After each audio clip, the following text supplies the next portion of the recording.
नमस्कार, आप देख रहे हैं लाइव 24 न्यूज़। बहादुरगंज में एक खास शख्सियत है। इनकी तारीफ़ मैं नहीं करना चाहूँगा, हालांकि इनकी पहचान खुद की है और ये ऐसे शख्सियत है कि जब कोई मामला किशनगंज में आता है तो सबसे पहले तौसीफ़ आलम खड़ा होता है। मैं वो दिन भी याद दिला दूँ आपको जब NRC और NPR की बात आती थी। ये वो शख्सियत थे कि जो प्रधानमंत्री नरेंद्र मोदी जी को चैलेंज किया था इन्होंने, और उसके बाद जो माहौल रहा, मगर यहाँ के लोग हैं कि किसी प्रलोभन में चले गए। अब यहाँ के लोगों को एहसास हो गया कि हो क्या रहा है किशनगंज के साथ। किशनगंज में अफसरशाही सबसे ज़्यादा बढ़ गया है। यहाँ की जनता भोली भाती समझ में आता है, मगर देर से आती है। अब यहाँ के लोग समझ गए हैं कि क्या हो क्या रहा है। हम बात करेंगे तौसीफ़ आलम साहब से, जो इस बार विधान परिषद के चुनाव प्रत्याशी हैं, MLC के कैंडिडेट हैं। इनका पहचान बड़ा ही दिग्गजों में आता है। किशनगंज में अगर कोई भी बात आता है तो तौसीफ़ आलम को आवाज़ दीजिए, खड़े हो जाते हैं। मगर तौसीफ़ आलम की खुद की एक छवि है। चलिए हम तौसीफ़ आलम साहब से ही बात कर लेते हैं। सर, AMU की लड़ाई बहुत लंबे समय से चल रही है, सोशल मीडिया पे चल रही है। 4 बार यहाँ पे विधान परिषद रहने के बाद भी आज लोगों को पड़गलाने के लिए ट्विटर में आके कहते हैं कि हम MLC साहब कहते हैं कि हम अलीगढ़ के लड़ाई के साथ हैं, यहाँ के छात्रों के साथ हैं, मगर खुलकर कभी ये बात नहीं कहे कि पार्लियामेंट के अंदर या मोदी जी को ये बात पहुँचाए कि यहाँ पे किशनगंज में अलीगढ़ की ज़रूरत है, मगर ये कभी ये बात नहीं आए। ट्विटर में आकर के ज़रूर ये बात कह रहे हैं, मगर इससे क्या साबित होता है? तौसीफ़ आलम को क्या ज़रूरत पड़ गया कि तौसीफ़ आलम अलीगढ़ की लड़ाई जब विधायक थे तब लड़ते थे और आज भी लड़ रहे हैं और आगे भी लड़ेंगे? ये क्या ज़रूरत पड़ गई तौसीफ़ साहब? देखिए, सबसे पहली बात, किशनगंज का ही भविष्य नहीं बल्कि कोसी कमिश्नरी यानी सीमा अंचल जिसको हम बोलते हैं, इस सीमा अंचल को RSS BJP मुक्त चाहिए, क्योंकि यहाँ अल्पसंख्यक बहुमूल्य क्षेत्र है। और यहाँ अभी देखिए, BJP के लोग, किशनगंज मेट्रो हॉल 12 साल से बंद था, लेकिन BJP के लोग ये MLC चुनाव जीतने के लिए कश्मीर द फायर फिल्म जो बना है, उस फिल्म को लगाने का काम किया है और उस फिल्म के माध्यम से यहाँ का हिंदू वोट को एकजुट करने का मिजाज बनाया है जी। और फिल्म चल भी रहा है। सबसे पहले मैं तो इतना कहूँगा जिला प्रशासन, बिहार सरकार से कि ये तुरंत इस फिल्म को बंद किया जाए। ये किशनगंज का जो हिंदू मुस्लिम एकता का जो परिचय है, किशनगंज जिला सीमा अंचल, इसको ख़राब ना करे, इसको तुरंत बैंड लगाया जाए। दूसरी बात, कश्मीर द फायर में एक तरफा फिल्म को बनाया गया है जी। हिंदू मुस्लिम को डायरेक्ट लड़ाई दिखाया गया है। ये BJP सरकार का सोच है, मानसिकता दिखाता है कि भारत में जो विवाद फैलाएगा, जो हिंदू मुस्लिम का नारा देगा, उसको बढ़ावा देने के लिए इस फिल्म का प्रचार कर रहा है। मैं भाजपा सरकार से ये कहना चाहता हूँ कि अगर फिल्म ही बनना था, फिल्म ही बनवाना था, तो आप भगत सिंह का क्यों नहीं फिल्म बनवाएं? आपको फिल्म ही बनवाना है तो आप जवाहरलाल नेहरू का फिल्म बनवाइए। आपको फिल्म ही बनवाना है तो अबुल कलाम आज़ाद का फिल्म बनवाइए। अगर फिल्म ही बनवाना है तो जितने शहीद लोग हैं, जो 60,000 मुस्लिम भाई मरे हैं, 14,000 सिख भाई मरे हैं, 8,500 हरिजन भाई मरे हैं, और लगभग 4,000 हमारे जो और छोटे छोटे जाति हैं वो मरे हैं। लगभग 95,000 लोग शहीद हो गए आज़ादी में। उसमें सारे कम्युनिटी थे, हिंदू, मुस्लिम, सिख, ईसाई।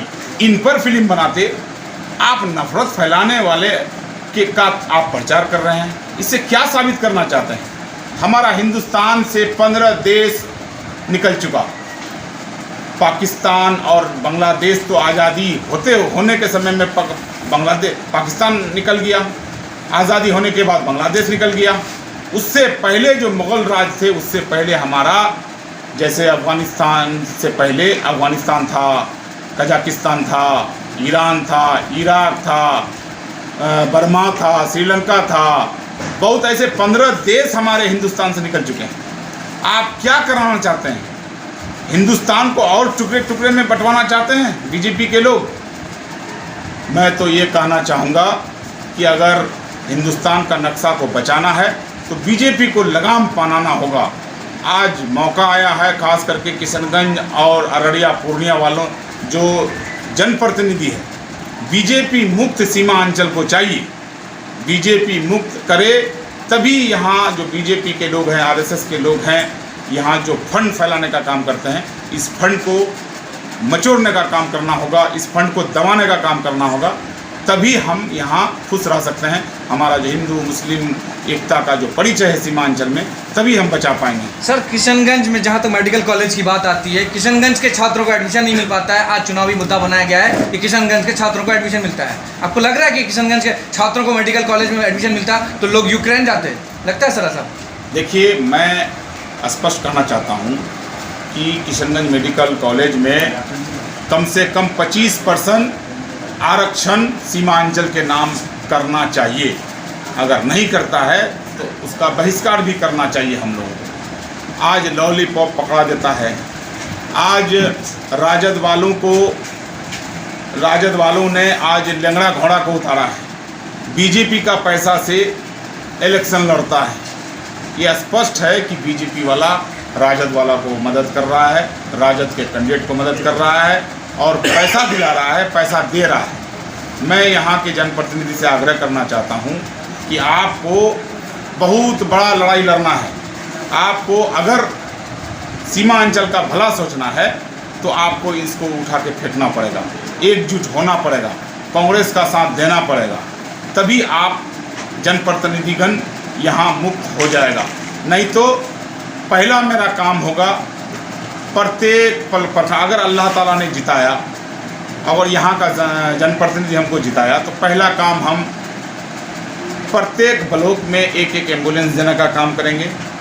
दूसरा, जनप्रतिनिधि भवन प्रत्येक ब्लॉक में करेंगे, क्योंकि जितने भी जनप्रतिनिधि हैं हमारे, चाहे जिला परिषद हो, चाहे मुखिया हो, चाहे समिति हो, चाहे हमारे वार्ड सदस्यगण हो, ब्लॉक जाता है तो कोई गाछ के नीचे बैठा हो रहता है, कोई चाय का दुकान में बैठा हो रहता है, जबकि सबका अपना अपना चैम्बर है। बीडीओ का चैम्बर है, सीईओ का चैम्बर है और क्या कहते हैं कि प्रमुख का चैम्बर है, लेकिन हमारे जनप्रतिनिधि का चैम्बर नहीं है। सर, ये जनप्रतिनिधियों का चैम्बर आप खुद बनवाएंगे? सर, जनप्रतिनिधि भवन बनाएंगे प्रत्येक ब्लॉक में, ताकि जनप्रतिनिधि जो अपना समस्या लेके ब्लॉक जाए, वहाँ बैठे, 1-2 घंटा जो बैठना पड़ता है वहाँ बैठे, वार्ड सदस्यगण वहाँ बैठे, अपना जो जनता को ले जाता है वहाँ बैठे।